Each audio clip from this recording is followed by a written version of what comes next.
கோவளம் கடற்கரை இல்லையா? கோவளம்.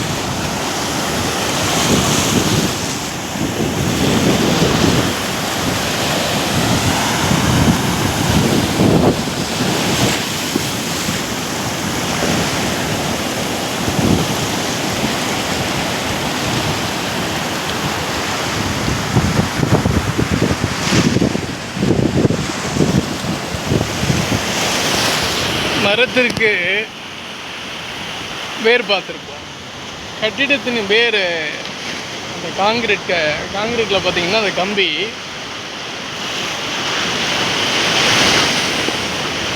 காங்கிரீட் மரத்தண்டில் அந்த வேர் முளைச்சா எப்படி இருக்கும் அது மாதிரி இருக்கு. எல்லாம் அந்த அளவுக்கு இந்த வங்கக்கடல் அலையில் எல்லாம் மண்ணரிப்பு ஏற்பட்டுருக்கு. இந்த கட்டிடம் அதனுடைய பேஸ்மெண்ட் அந்த அளவுக்கு அலை சீற்றம் இருந்திருக்கு. இது அரிச்சிருக்கு பாருங்க.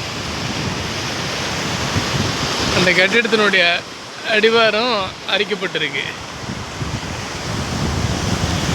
இதுதான் கடல் அலையினுடைய மண்ணரிப்பு அந்த அளவுக்கு இழுத்துருக்கு.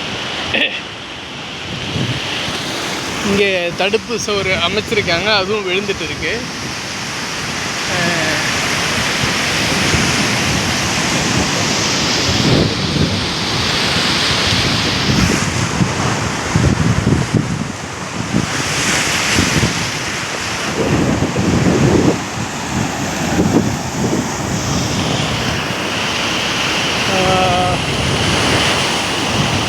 பாறை துண்டுகள் அங்கே தெரியுது.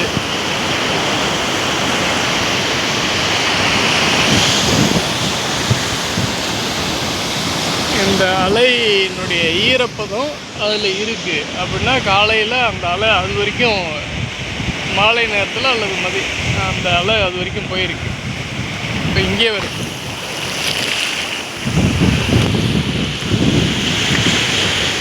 அது வரைக்கும் போகுது போல இருக்கு அந்த அலை.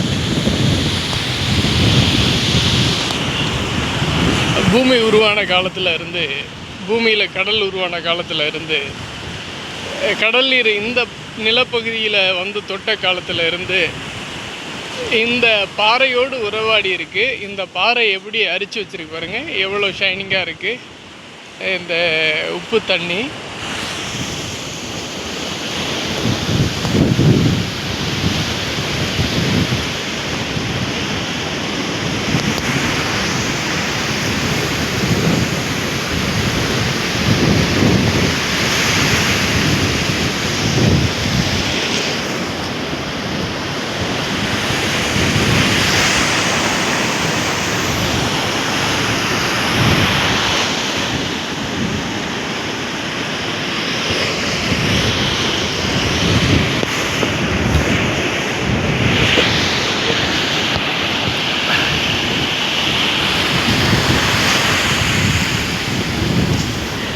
இந்த மரத்தினுடைய கிளைகள் இப்படி இங்கே தான் இருந்திருக்கு.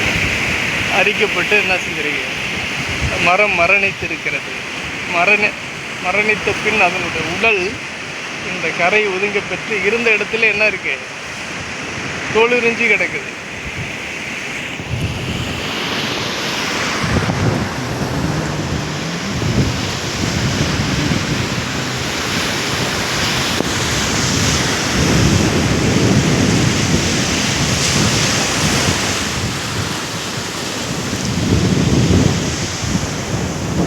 அதெல்லாம் முள்ளு மரம். இது வேப்ப மரம். அது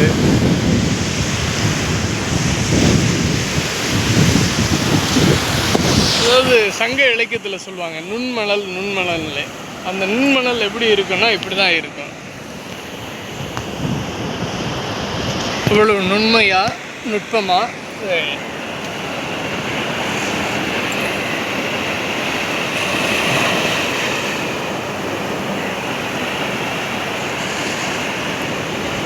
சங்க இலக்கியம் சொல்லக்கூடிய நுண்மணல், இந்த கடற்கரை மணல். கடற்கரையிலே பெருமணல் வேற, இந்த நுண்மணல் சின்னது, மிகச்சிறியது, நுண்ணியது.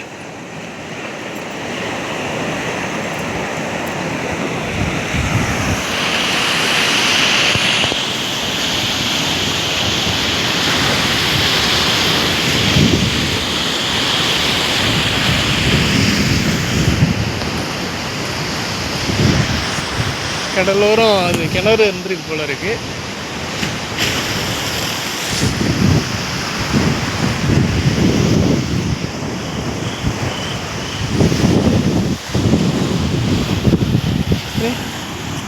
இந்த வியூ எது வரைக்கும் இந்த அரிப்புக்கு உள்ளாயிருக்கு பாருங்க. இப்போ அங்கே காங்கிரீட் போட்டு கடலுக்கு உள் பகுதியில் வந்து கட்டியிருக்கான்.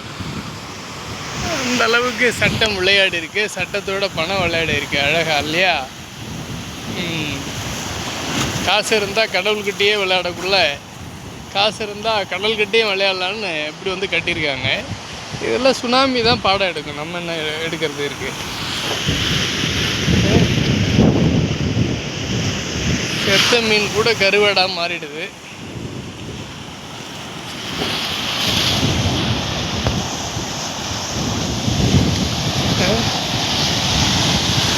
இந்த அலைகள் தடுக்கிற இடத்துல அதனுடைய அந்த அலையினுடைய ஆர்ப்பாட்டம், அதாவது அடங்காத்தன்மைன்னு சொல்லுவோம்ல,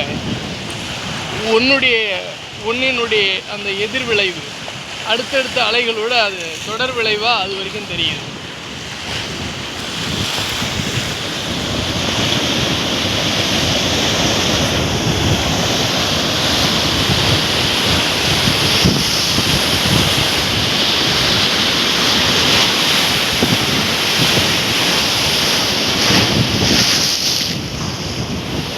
இந்த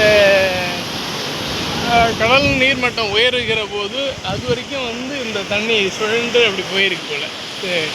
இதுக்கான தடம்லாம் இருக்குது. இன்றைக்கி காலையில் இதெல்லாம் நடந்திருக்கலாம். இங்கன்னா அவ்வளோ தண்ணீர் இங்கே இருக்குது, போனதற்கான தடம் இருக்குது. அப்போ ஒரு குறிப்பிட்ட தருணத்தில் கடல் நீர்மட்டம் உயருது, ஒரு குறிப்பிட்ட தருணத்தில் கடல் நீர்மட்டம் குறையுது. இப்போ வந்த தண்ணீர் போகுது.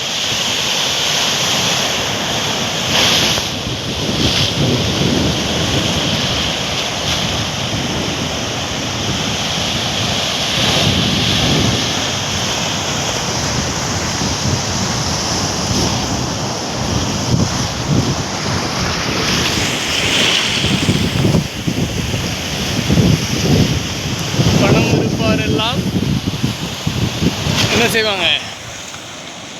கடவுளோடையும் விளையாடுவாங்க, கடலோடையும் விளையாடுவாங்க. அதுக்கு தான் இது உதாரணமாக இருக்குது. இந்த கட்டிடங்கள்லாம், இந்த காட்சிகள்லாம்.